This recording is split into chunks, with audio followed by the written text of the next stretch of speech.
a whisper in the shadows, a confession on a deathbed, the claim that Stanley Kubrick was silenced, that his final film, Eyes Wide Shut, was never meant to be seen in its true form, that the version we know is a carefully constructed lie.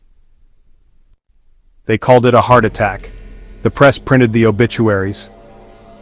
Hollywood mourned briefly, then moved on. But the timing was too convenient. March 1st, 1999, Kubrick delivers his final cut. On March 7th, he is dead. What happened next is a matter of record. Warner Brothers locked the film down. Digital figures were inserted to obscure the truth of the orgy scenes. A haunting narration track was removed entirely. The master's final vision was altered forever. This is a unique case of a studio modifying a deceased director's final cut for content.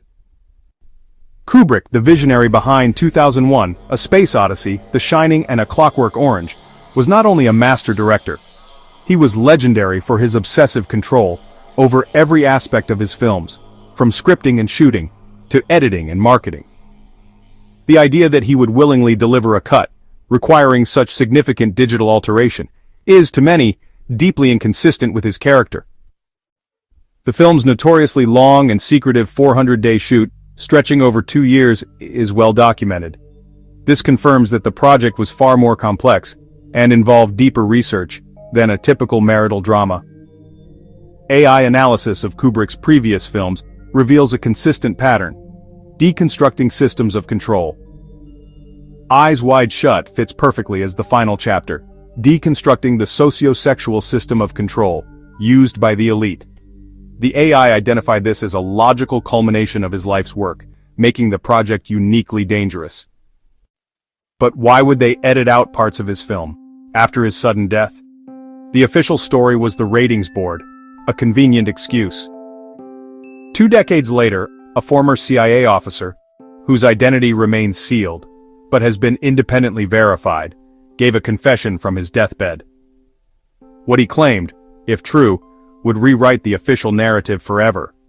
The agent said that the operation was greenlit from the highest levels, implying not just CIA involvement, but cooperation across multiple agencies and private interest groups.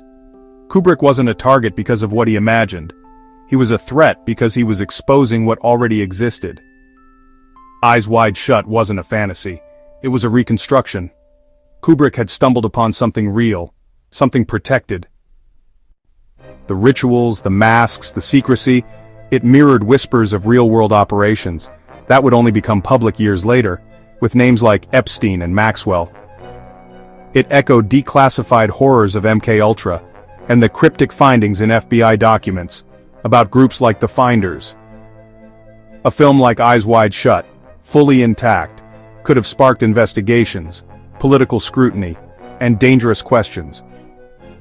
It was safer for those in power to silence one man than to risk losing the illusion.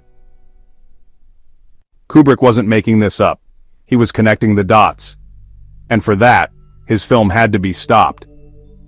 The heart attack may have been natural, but the suppression of his work was deliberate. The alteration of the film was the perfect, quiet assassination of the truth itself. It wasn't about killing a man, it was about burying a message. They edited the film, they buried the evidence, they rewrote history. But some truths are too powerful to stay hidden.